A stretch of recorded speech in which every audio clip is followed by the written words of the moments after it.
Hello, welcome to another Album of Record podcast, the first podcast of 2026, which happens to be the 30th anniversary of, Andrew, what year? 1996. Which is the topic of this episode. How's it going, Andrew? It's going pretty good. You know, that whole settling in for the first full week of work after the holidays is always interesting. I always view this time as like the grind.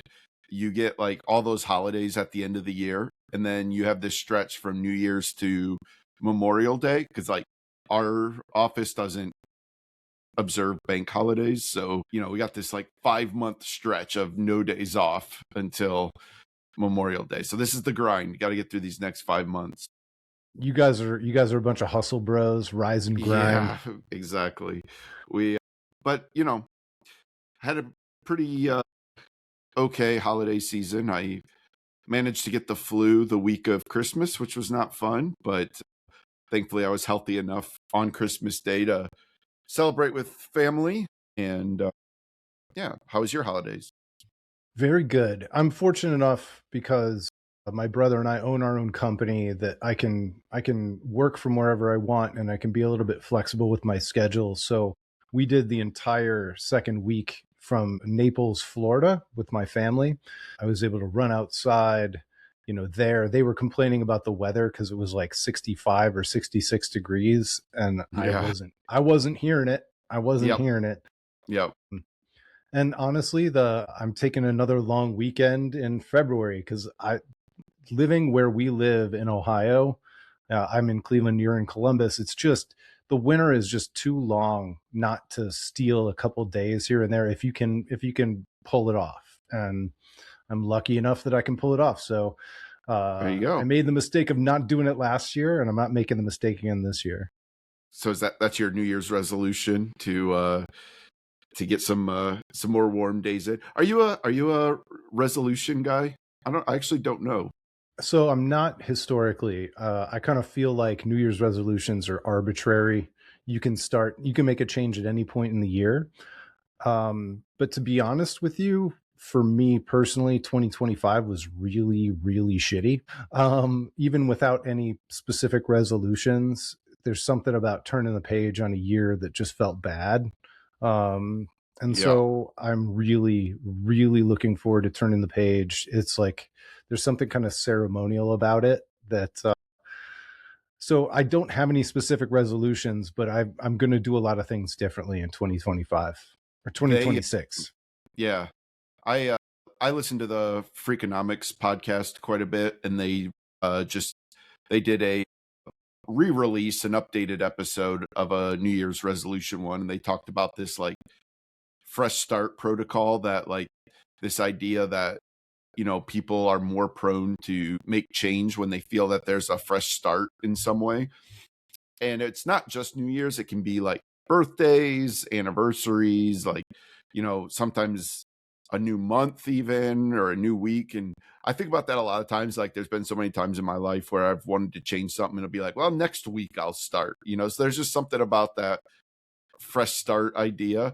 And so I guess New Year's is sort of the ultimate version of that. But I've also not traditionally been a big resolution guy. I think this year though, I might try it a little bit. Talk to you a little bit about this offline, but you know, I had a rough 2025 as well. Just it was such a weird year for me. It was the best year of my life professionally. I had some major accomplishments at work, finished a huge project that took me like 8 months to work on that I'm really proud of, and then I got a big promotion, and all that stuff was all great. And every other aspect of my life was terrible.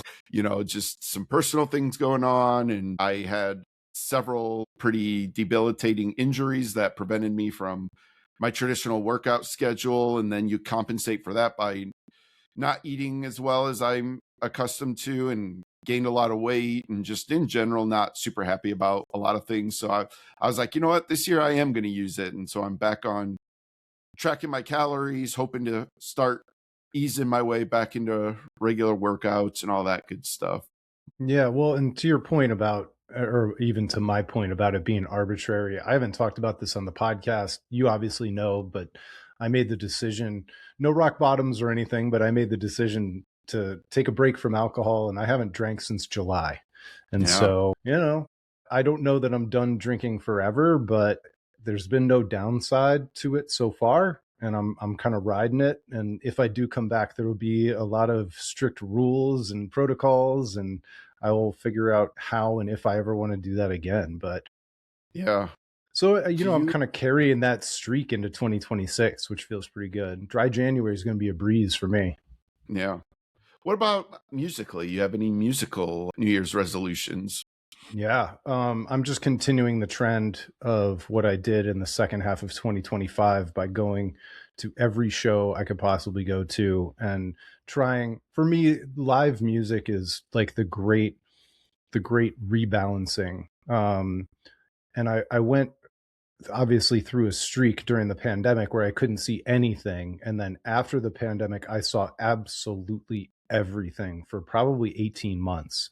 And then, my wallet was hurting a little bit. Tickets kept going up in price and things were really tough in the live music front for a little bit. And I kind of got a little bit Eeyore about it, and I stopped Yeah. going to every show. I even bought tickets for a couple shows and didn't go. I just wasted the tickets. And so I'm Yep. not doing that. And I'm really looking forward. I'm going to see Carly Cosgrove.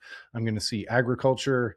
Those are just in the first 3 months. January and February are dead. Bands don't drive around Right. willingly in the northern part of the United States to tour. But come March and April, I will be at the clubs 4 or 5 times a month, 6 times a month. We'll see how it goes.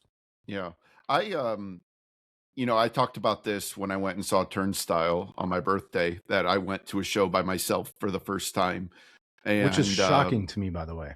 That was the first time ever. yeah, it just like always seemed like a thing. Like if I didn't have somebody to go with, I was just like, well, I guess I'm not going to go. And so I don't know if I'm going to call it a resolution, but I might try and do that a couple times this year. I like, Dice Spits, a band that I've been talking a lot about recently. They're playing at a club here in, is it March or April? I think It's I like might try Ace of to, Clubs, one of those. yeah, it is Ace of Clubs. Yep. So I think I might try to go to that. There's somebody else that's coming too. I can't remember You now know who it what? was. I'm going to interrupt you for a second. I'm going to get my butt into Ace of Clubs this year. I've never been to that club, and Yeah. I've read about shows there for a million years. It's time. Yeah.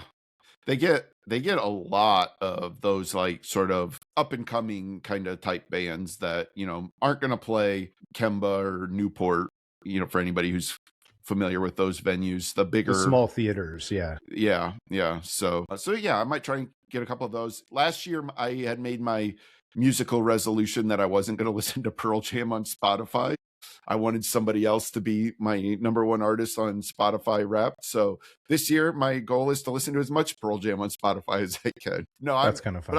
I'm not going to do anything that intentional with it this year. But I was thinking about maybe just trying this year, maybe to like not, I don't want to say not listen to new music as much as always, because I'm a addict when it comes to new music, but maybe try to get back to some staples and stuff a little bit more this year. Not even just things from the 90s, but even like things from the 2000s and 20s that maybe I don't listen to as much. Like Cloud Nothings would be a great example of that. That's a band I don't listen to as much these days, and like I'd love to get back into listening to them more. So I really love that one, and I had kind of started doing that anyway because all of a sudden I thought about, like today I thought about Things We Lost in the Fire by Low, and I'm like, well, I'm just going to listen to that today. And then uh, one of my favorite, you and I talked about it on the podcast, but I hadn't listened to Hop Along in a Hmm. long time, and so Yeah. for a week over the holidays I just listened to Hop Along again. Yeah. And how much I love that record. You know, you know who I listened to today that I hadn't listened to in I know who forever? you did, Dead Confederate, because I saw it Oh, on your. on Spotify. Or I was yeah. snooping on you on Discord. Yeah. Yeah. It'd been a minute since I'd listened to that So hang band. on a second. We've talked about Dead Confederate before, but tell everybody a little bit about who Dead Confederate is and why they're so amazingly awesome and why they should go back. Because one of the Yeah. one of the things that I love about us being on the podcast platforms and YouTube specifically is people saying that we are actually introducing people to stuff. They check out stuff that kind of Yeah. correlates with what we grew up on, and they end up liking it. So just give everybody the 30-second elevator pitch on Dead Confederate. Yeah, so Dead Confederate, they're a band that came out of Athens, Georgia in the mid 2000s. And they sort of brought like these elements of like Sonic Youth, Pixies, Nirvana, like that thing, but blended it with almost a alt country-ish kind of background as well, sort of the Athens scene seeping in, and the blending of those two elements. And they did like they were capable of doing the quiet, loud, dynamic thing that we love so much, but they could also do these sprawling, just slow 12-minute songs that were just gorgeous. Just truly one of the most dynamic bands that I've ever listened to in my life. And they've been they were one of my absolute favorite bands. They weren't around for too long. I believe only 3 proper albums, but God, they were so good. I really miss them. And for me, I love all their records, but if I could boil it down to one song, it's Big City Life from In the Yeah. Marrow. That's just by far my favorite song. I love lots, but that one it just sticks way out for me. So, Yeah. Yep. all right. So we are going to talk about 1996. Some of these records we will probably go in depth on for their 30th anniversaries. It'll be interesting to see how much money the bands charge for the special 30th anniversary editions of some of these records. But first things first, let's set the stage on 1996. For me, I was 17 years old, 16 going on 17. And so it was junior year, and that's that penultimate year of high school. Yeah. As you're facing down that senior year. So that's 1996 for me. I assume you're the same class as I am, right? No, I'm a year behind you. I was Okay. 98. So you were sophomore year. Yep. All right. So what were your go-tos? Like what was the most obsessive thing? What were you most obsessed with in 96? So to nobody's surprise, it was the things I was most obsessed with was the grunge albums of that year, which would be Pearl Jam's No Code, Soundgarden's Down on the Upside, which was my favorite. I say was, still to this day, is my favorite Soundgarden album. The Alice in Chains Unplugged album came out that year, and I just listened to that like crazy. All my friends listened to that one. Yeah. Screaming Trees, Dust, that was a big one for me. So those were probably the main things. But I find 96 an interesting year because like I feel like in 95, even though there was no Pearl Jam, Soundgarden, Nirvana, that none of them had anything out in 95. Alice in Chains had their self-titled, but 95 to me felt like you were still pretty heavily in the grunge era. It was still going pretty strong. And I feel like 96 was when we started to shift into the post-grunge, and that second or third wave of grunge was really starting to take hold. And it sort of was the precursor for what would come in like 97, 98, which was sort of the official death of grunge, if you will, into that next wave of alternative music. So like 96 just feels like the year that was teetering in those two directions because Tool. Well, let me talk about mine then before you go ahead. Start talking about. So I was also obsessed with No Code because I was a giant Pearl Jam fan, but this was the point where my friends started to turn on Pearl Jam. So all of us had been together and we all loved Pearl Jam, but I was maintaining my super fan status and they were kind of jumping off. Which is what No Code did to a lot of fans. That was sort of the intentional point of No Code.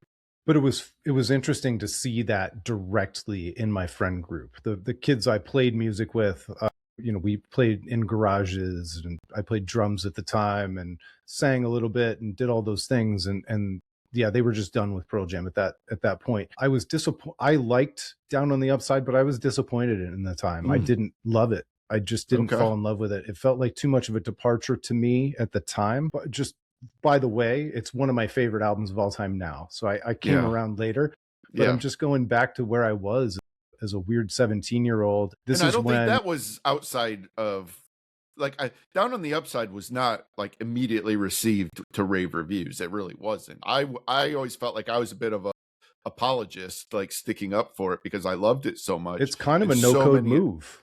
it really is. I don't think they did it as intentionally, but it really was because I mean, you're right. It is it's the biggest departure to that point in Soundgarden's career. And, I would argue King Animal was a bigger departure later on, but at up to that point, that was their first like real big move away from what Soundgarden had always sounded like. Yeah, so for me, other than Alice in Chains Unplugged, I liked Stone Temple Pilots' Tiny Music more than it deserved, Yeah. but I loved that record. But other than that, I was getting heavier. I was just getting heavier. So it was Tool, it was Rage, Evil Empire. It was starting to get into, I had already discovered Acid Bath, and so I'm making my way through Death, the actual original death metal band, and some of the Bolt Thrower, like a lot of the real death metal bands, Yeah. Dying Fetus, Cannibal Corpse. And I'm exploring the darker side of music that's kind of cartoonish and horror movie silly, but Yeah. that's kind of where I was. And so yeah, I was still listening to the radio, and I'm still hearing the top singles in alternative radio, including Alanis that was leaked over from 95 and stuff like that. Hmm. And I liked all that stuff too, because let's not forget my one of my favorite alternative rock songs of all time, maybe my top one, "If It Makes You Happy" by Sheryl Crow, was released in 96. Okay. Yep. It's like you go from Mr. Death Metal exploring the heavier side, being obsessed with Rage and Tool, to also, being obsessed with Sheryl Crow. Yeah. Like I find the heavy music of 96 to be pretty interesting in general because, when we talk about departures, Metallica put out Load 96, and that was seen as a massive departure for them. It was not really well received by a lot of people, again, Including at that just the time. album cover art itself. Yeah. And I think that, like, today, if I go back and listen to Load, I like it a lot more today than I did 96 when it came out. But, that was when they got their haircut, and we talked about, Alice in Chains on their 96 Unplugged performance, having the Friends Don't Let Friends Get Haircut on Mike Inez's bass. So you had that happening. You had, Tool releasing Enema. You mentioned Rage. But then you also had like Marilyn Manson coming on the scene with Antichrist Soup, which was just massive Did you like that? So I was not a huge Manson fan. I've never been that, like, That was a he's always record just that I absolutely rejected because I didn't trust the musical taste of the people who loved it in my high school. okay. Yeah, I could see that. What I'm trying to remember, like, even because that was Beautiful People, right? Beautiful People, Tourniquet. I'm trying to think. I feel like It was such a great song. it really was that one. That was my favorite one. You had Korn. Life is Peachy came out that year. That was another like band that was sort of just kind of exploding at that time, which is interesting. I would like, when's the last time you listened to Life is Peachy? Dude, it could be 20 years.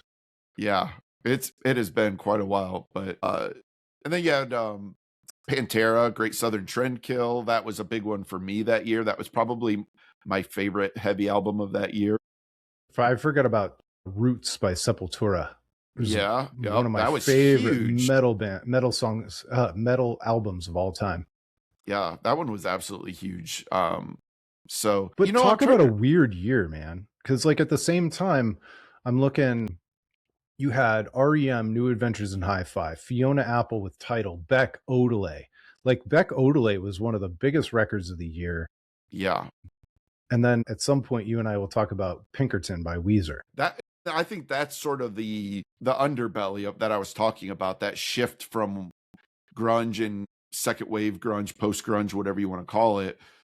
That underbelly of sort of the indie alternative scene was just really like bubbling to the surface. And like REM obviously was not a new band by any means at that time, but The funny enough, biggest, like most successful college rock band of all time, REM. yeah, yeah. And but to be honest with you, like I think New Adventures is probably my favorite REM album. So Wow.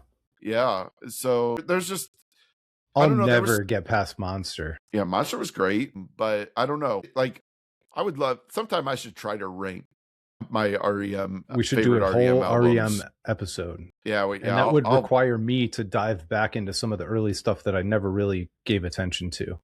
yeah, I'll reserve my opinions on all that, but yeah, I we have to do that because I would love to talk because we've talked about them a little bit here and there, but they by far have one of the most fascinating journeys and careers of any band ever. I think we should do a tier list. We should tier their records. Yeah, yeah, we could definitely do that. So, but yeah, so yeah, Go ahead. just in general, 96, just I don't view it as like I don't think it jumps to my head as like immediately one of the greatest years of music of all time. But when you start to talk about all these different things happening, excuse me, I think it's one of the more interesting years in music. And there's so many albums worth talking about that came out that year. Did you listen to any rap and hip hop in those days? Yeah, so Because I was surrounded by people. I'll list them off if you'd like. So yeah, that go ahead. you're not going go ahead. blind. But so like Tupac had All Eyes on Me. The Fugees had The Score. You want to talk about some of the biggest Jesus, records of all time. enormous. Yeah. I don't know if this was a bit. I think the Busta Rhymes album, The Coming, I think it had Woo-Ha. Yeah, I remember that. Yeah. I don't know Jay-Z's catalog that well. Reasonable Doubt, is that one of his big ones, or is that just kind of a forgotten one? That's like before Jay-Z even got big. But Outkast had ATLians, which I've talked about. I'm not a big Outkast guy, so I don't know that one. And then this is one that I didn't listen to until much later in college, but Philadelphia Half-Life by The Roots was a big record for me, but not until I got to college. So it's like 2-3 years later. I think there was a Nas album in 96 too. It Was Written. Yes, yeah, which was an awesome album too. And don't forget Machiavelli, the Don Kilamanak. Yeah, that one was big. But the Tupac album, that one was the one that like everybody in my high school was listening to. That was probably the big one. Yeah. Well, the Fugees too. The Score was ubiquitous. That's definitely rap. More hip hop and pop though. Yes, yeah, that bends every genre, but that one was inescapable in 96. Like I don't know if people maybe even know today how big that album was in 96. I don't think so, because that group together or individually has been so mercurial since that time. I think they've largely been forgotten to history, which is crazy when you can not like, forgotten. I mean, Wyclef, but you know what I mean. But I kind of feel like Wyclef kind of has been forgotten, and even like as much as everybody still, I mean, The Miseducation of Lauryn Hill is like one of the most goated albums of all time. Like you'll see that on any list. It's going to be way high on that list. But like, I don't feel like people really talk about her all that much either. Like, I don't know. Was it Praz? Was that the third? I have no idea. The third person? Boy, you would think I would remember. I'm pretty sure that's who the third person was in the Fugees. But I mean, Wyclef and Lauryn Hill had their big solo moments, but they've kind of been forgotten as even individual artists too. Yeah. So the other thing that you and I talked about for 1996 is this was still a time period where it wasn't just about what was released in that year, because the release cycle on records used to go really, really long. And so even some records from 94 were still releasing singles in 96. Sure. So I wanted to talk a little bit through the top 100 songs. I have the Billboard top 100 songs of 1996. Okay. Perfect. And now this one's going to blow your mind. It's been 30 years since we've been doing the Macarena. No kidding. Macarena was 96? Number 1 in 1996. The Macarena, the Bayside Boys mix by Los Del Rio. I would have sworn I was in college. And I would have sworn it was earlier. I would have sworn that I did the Macarena at middle school dances, or it was played at middle school dances. But no. 1996. Wow. 30 years of Macarena. Yeah. One of the greatest pop songs of all time. I think I talked about this after I saw Boys to Men. Their duet, it's more than a duet, with Mariah Carey, One Sweet Day, was like the hugest song ever. And I think it's one of the greatest songs of all time. Yeah, that was a big one. You got some Celine Dion, you got Mariah Carey, and then Bone Thugs and Harmony, The Crossroads was 1996. Oh, yeah. Wow. Yeah.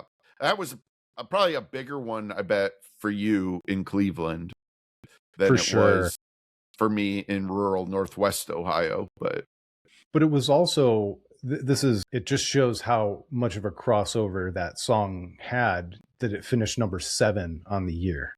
Yeah. No, which is like, just wild. I mean, I definitely remember people who were listening to them in high school, but it just it wasn't something that I really listened to at that time. It just wasn't as culturally significant, like, again, in rural Northwest Ohio. But that's a record.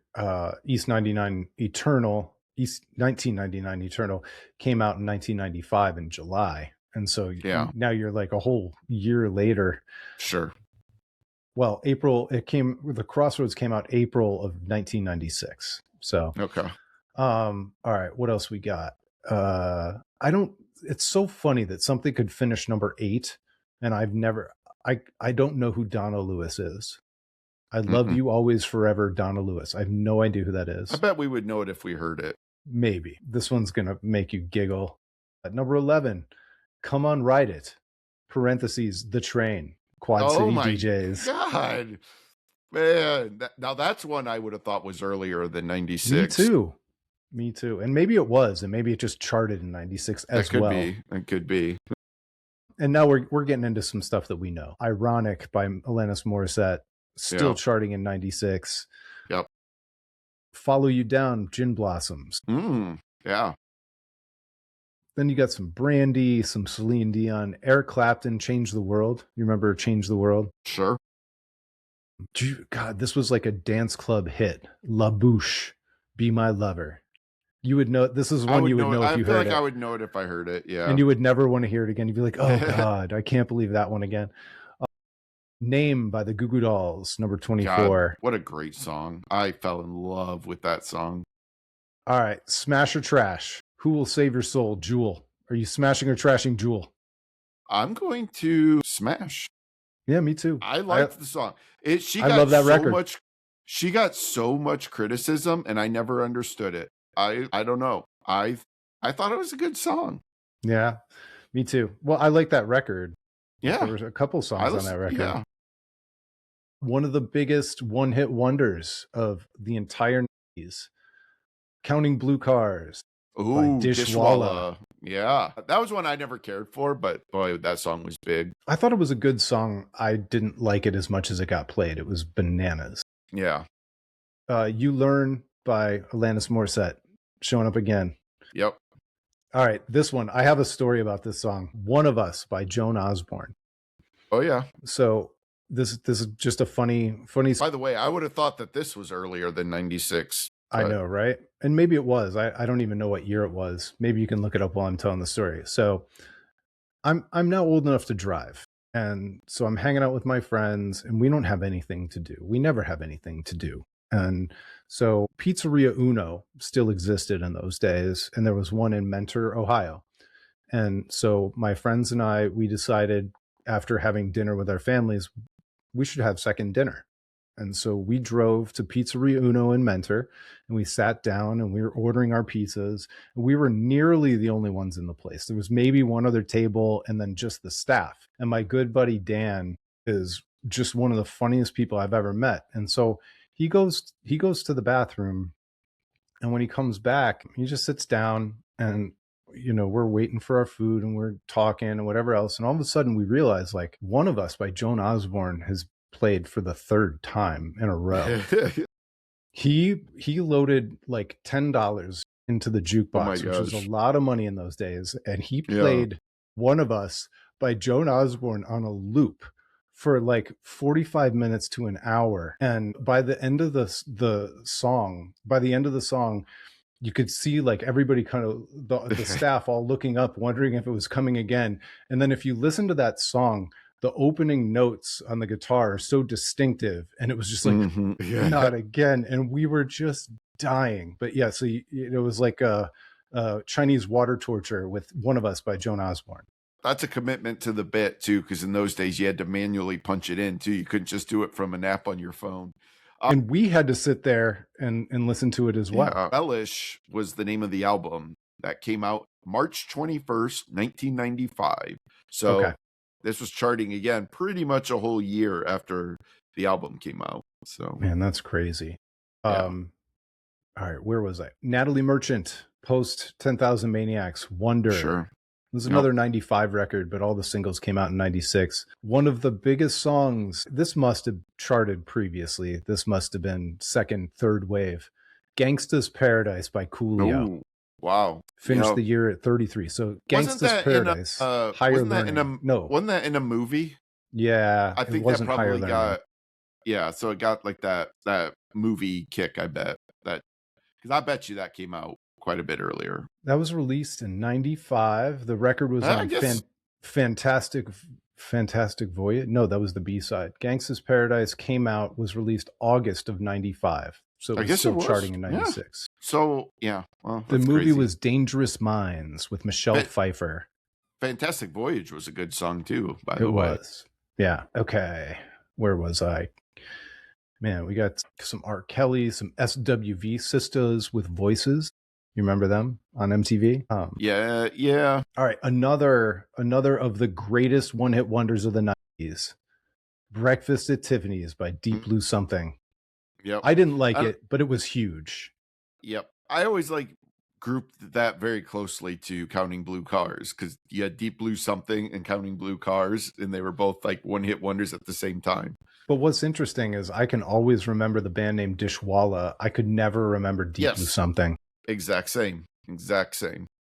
All right, Blackstreet featuring Dr. Dre with No Diggity. This was huge with my friends. It was like partially a joke, and then everybody ended up just loving it. Yeah. 1979 by the Smashing Pumpkins. Now that's a late one. Yeah, that must be second wave. Yeah. And that, because now we're getting to the end of the list.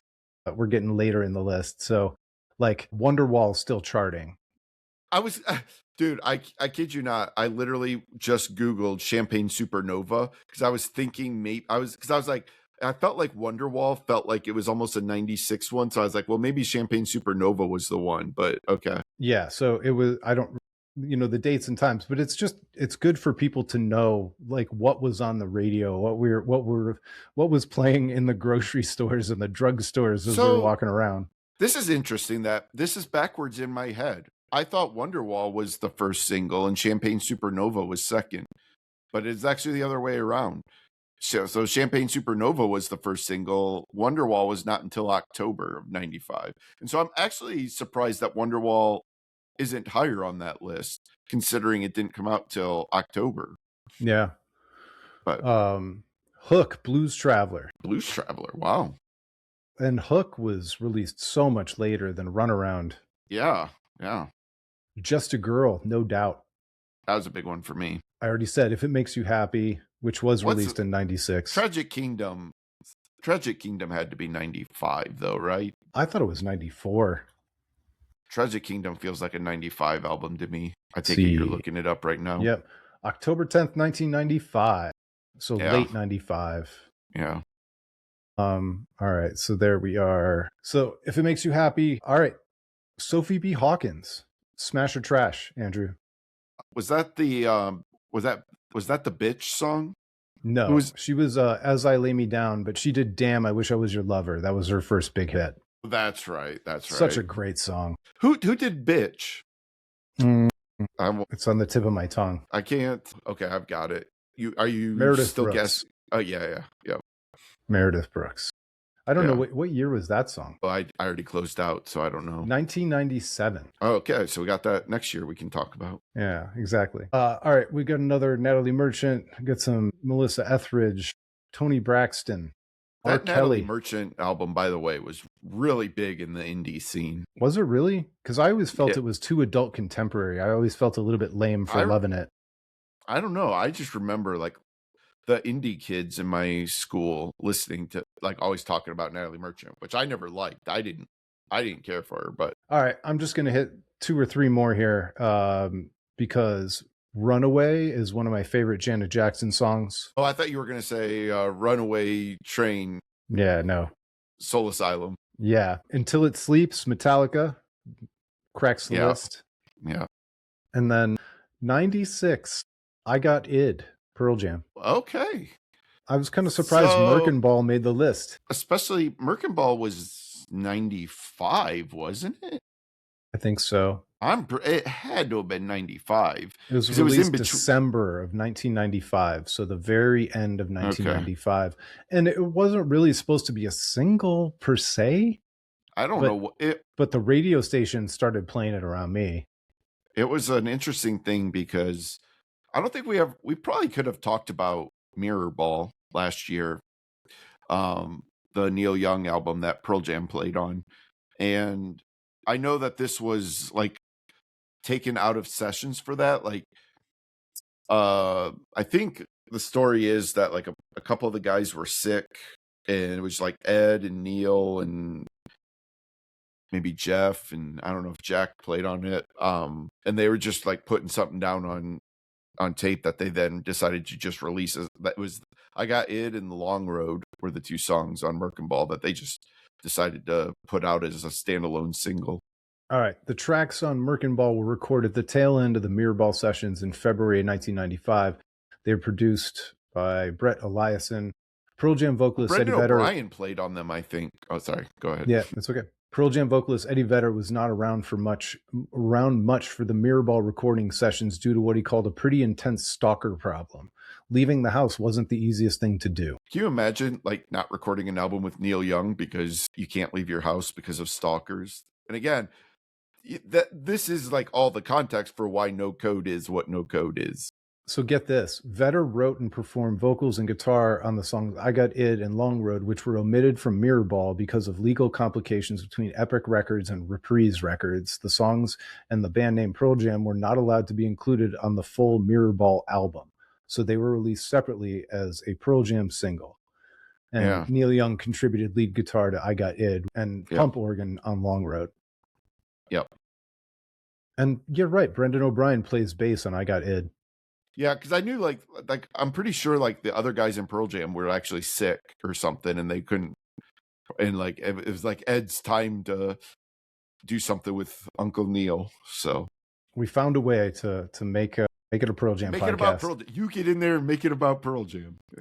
All right. So last but not least, let's see. We've got 10, 15 minutes left at least. So I'm going to go through the categories of the 96 MTV Video Music Awards, and you're going to guess who the winner is.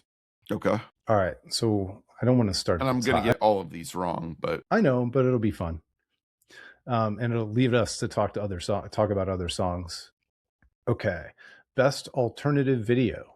You've got 1979 by the Smashing Pumpkins, Glycerine by Bush, Santa Monica by Everclear, and Big Me by Foo Fighters. Okay, so that, by the way, it's Sparkle and Fade by Everclear. I forgot about that one coming out that in 96, I think. Or maybe that was in 95. I don't know, but I think it was 95, I loved that album. But it was so good. The winner of this has to be Big Me. No, it was 1979. Wow. I know, I was surprised too. Yeah. All right, Breakthrough Video. And by the way, for anybody who's never seen it, go check out the Big Me video because I thought it was great. It was a takeoff on the Mentos commercial. Mentos, yeah, but it was the Fresh Maker. Yes, it was so good. All right, Breakthrough Video. We've got Tonight Tonight by Smashing Pumpkins. It's Oh So Quiet by Bjork. Woo-Ha, Got You All in Check by Busta Rhymes. Big Me by Foo Fighters. Queer by Garbage. And Just by Radiohead. I had no idea there was a video for Just by Radiohead. So who got Breakthrough Video? Well, I can't imagine they would have. I would hope that it would be Radiohead just because that Just video is amazing. That's a video where all these people are laying down in the street and the guy's like walking around trying to figure out why they're, and nobody will talk to him. And then at the end, one of the people whispers into his ear something, and then that guy lays down on the street. It's so good. but I'm gonna guess they didn't give it to Radiohead. I'm gonna go with the Grunge video. It was Tonight Tonight. Boy, Smashing Pumpkins on a run. They're good videos. Good videos. Yeah, they are. But it's just weird because, like, what does breakthrough mean? I mean, Smashing Pumpkins' breakthrough video was freaking. Well, I think it's probably the video director or something. Like it's the most interesting video. Yeah, because I say today has to be their breakthrough video. Like, anyways. Yeah. All right. Best rap video: Gangsta's Paradise, California Love by Tupac featuring Dr. Dre, Crossroads, Bone Thugs, and Doing It by LL Cool J. So the only one I wouldn't consider is LL Cool J. So I'm going to say LL Cool J won it. No, it was Gangsta's Paradise. Okay. MTV's predictable, man. It's just a popularity contest. Yeah, I keep trying to apply a Grammys standards to it. Yeah. All right. Best hard rock video. You got Until It Sleeps by Metallica, Again, Alice in Chains, Sweet Dreams, Marilyn Manson, and Bulls on Parade, Rage. Oh my gosh, that Sweet Dreams. That was another big Manson one. Totally forgot about that video. What were they again? What were the artists again? Metallica, Alice in Chains, Marilyn Manson, Rage. And this is, what's the category? Best hard rock video. It's the most popular band. Metallica, Until It Sleeps. Okay. I know. Best new artist in a video. Ironic by Alanis. Mother Mother by Tracy Bonham. You remember that one? Yeah. Is that where she screams everything's fine? Yeah. Yeah. Stupid Girl by Garbage and Who Will Save Your Soul by Jewel. All females. Yeah, I'm gonna say Jewel. It's Alanis, and I don't know why I didn't guess Alanis. That was dumb. And same for best female video. Yeah, she wins over Bjork, Tracy Chapman, and Jewel. Best group video, you got Foo Fighters, Big Me, The Crossroads, Kill Me Softly by the Fugees, and Only Want to Be With You by Hootie. I really want Big Me to win a video award because it did. Yeah. Yeah. Okay. So I was you got it. I was gonna say, like, it that had to get an award. It was that good. All right. Two left. We got best male video and video of the year, and then we can wrap it up. Best male video, you got Don't Cry by Seal, Down Low by R. Kelly, 1 2 3 4 Something New by Coolio, The Only Thing That Looks Good on Me Is You by Bryan Adams, Canada's own Bryan Adams. Yeah. And Where It's At by Beck. I'm gonna go with Beck. Yeah. Odelay was just so stinking huge. Yep. Okay, video of the year. We're down to Ironic, Big Me, The Crossroads, and Tonight Tonight. So, but like, what's the difference between breakthrough video and video of the year? Nothing, because they both went to Smashing Pumpkins. Yes, sir. You learned your lesson. Yep. Oh, wait, I forgot one. Let's do viewer's choice. Okay. This one's going to blow your mind. Okay. All right, we got Tonight Tonight, Ironic, Until It Sleeps, Gangsta's Paradise, The Crossroads, and Glycerine. Viewer's choice is going to be Glycerine. It was Glycerine. I thought I could fool you by going reverse order or something. Like, Bush, like 16 Stone was so freaking enormous. And you had the Gavin Rossdale effect going strong. Like, you know, every girl voted for Gavin Rossdale. Even I thought Gavin was pretty. Yeah, exactly. I saw I was watching a podcast recently. Maybe this will lead into a quick final segment if we want to talk a little bit about maybe some albums that we're expecting in 2026 or hoping for. But I saw a podcast with Toadies frontman Vaden Todd Lewis, and they were talking about like different bands that they opened for, and he said that they opened for Bush, and the interviewer goes, "Oh, that's cool, Gavin Rossdale, he a pretty good guy." And Vaden like looks at him and goes, "Yeah." And then the interviewers just kind of realize, he's like, "All right, we'll move on." So second only to Stephen Jenkins from Third Eye Blind. Yeah, Vaden Todd Lewis, not maybe a Gavin Rossdale fan, but that does lead me into something.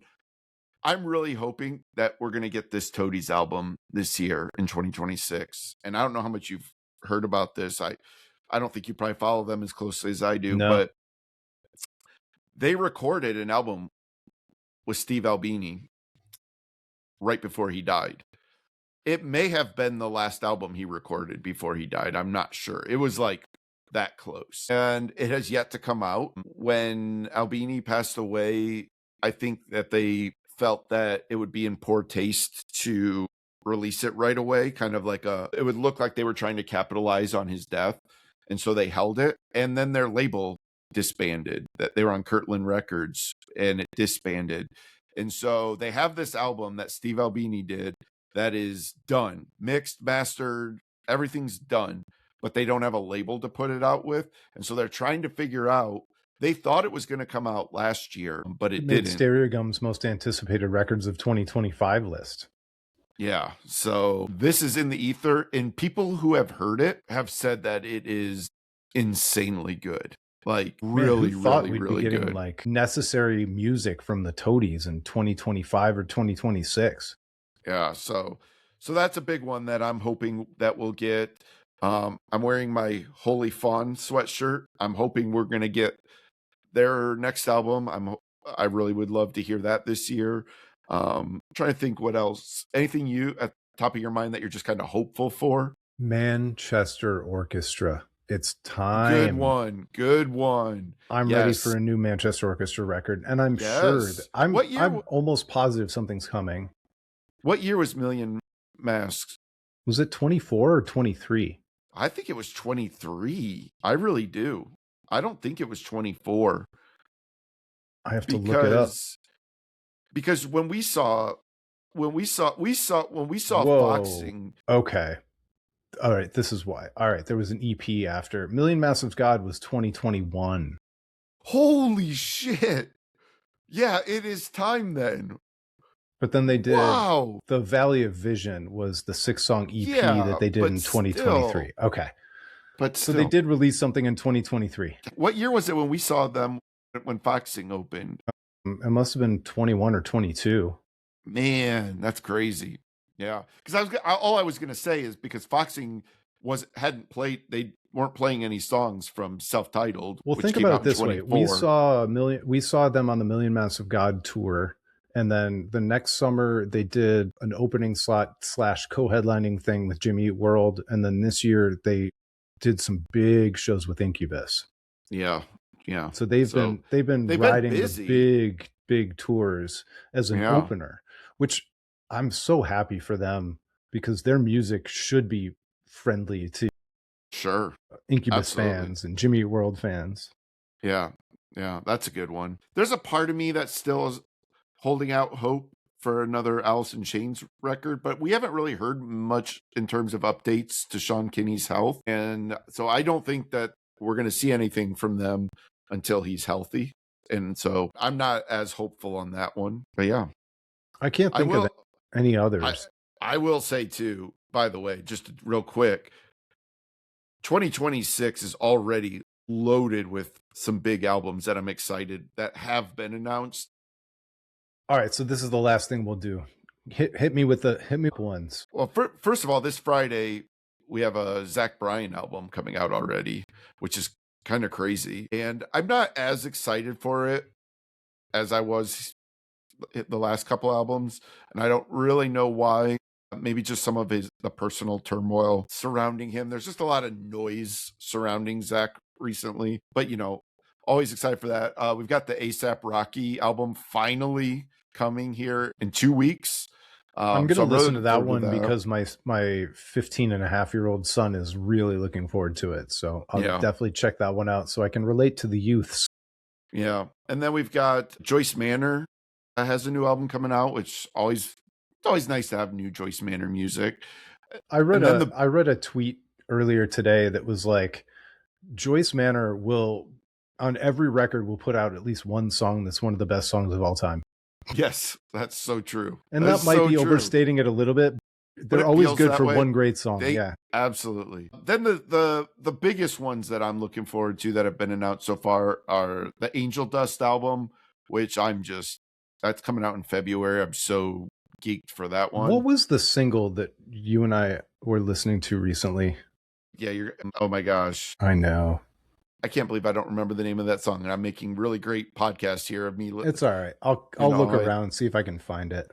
But we've already heard 3 or 4 songs from this, and all of them are just just ridiculous. Like this Justice Trip is on fire right now, and I'm just so excited to hear that album. And then the one that I'm sure you're just as excited for as I am is that Nothing album, Yes.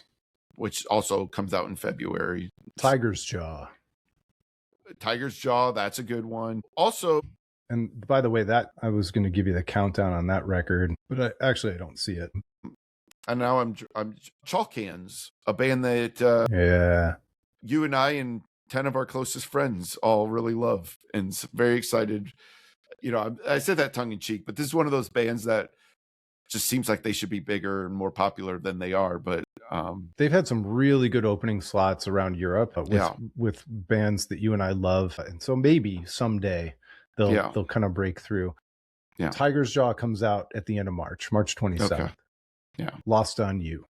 Yeah, and that single, I don't remember. Head is the name like of a that sinking one. stone. So good. It's so good. Yeah. So the other one that I am looking forward to, because the first single sounds so stark to me, is Converge. Oh, I forgot about Converge. Yes. I mean, like, Converge is a band that if you grew up listening to aggressive music, like, you're always interested in what they're going to do. You know, like, Converge albums have kind of been a little bit all over the place recently, but like, you're always excited to hear what a new Converge album is going to sound like. So I am excited about that one too. That's a good call. They have a record called Love Is Not Enough that comes out February 13th, and the opening single is Love Is Not Enough. It's the first track from the record, and just the production on it, it sounds, I don't want to say this wrong, but it sounds cleaner and more finely produced than anything they've ever done before, in a good way. It doesn't sound bad. It sounds great, and it doesn't sound like it's violating their ethic. Maybe Will Yip did it. Maybe Will Yip did the album. I don't know. I just saw he was named like a heavy producer album or heavy producer of the year or something like that. And I'm like, that who's his competition? Well, there's no way he produced it, because it was Kurt Ballou. Oh yeah, duh. Yeah, I felt stupid for not thinking of it too. Yeah. Yep. All right. Well, I think that's a great place to stop. One last thing, real quick. I just want to say how ridiculous it is. All these albums we just mentioned are all coming out before the end of March. Like, when has a year ever been this top heavy before? Watch, they're all gonna suck. Yeah, I say that, or else like nothing else will come out the rest of the year, and it'll just be backwards from normally what happens. But that won't happen. Some of them will be great. And yeah. Anyway, we thank you so much. We're happy to be back for another year. We're happy that you're here with us for another year. Follow us on YouTube, all the streaming platforms for podcasts, and albumofrecord.com. We're hoping to do a lot of really fun things this year, and happy to have you along for the ride. So until next time, it's been the Album of Record podcast.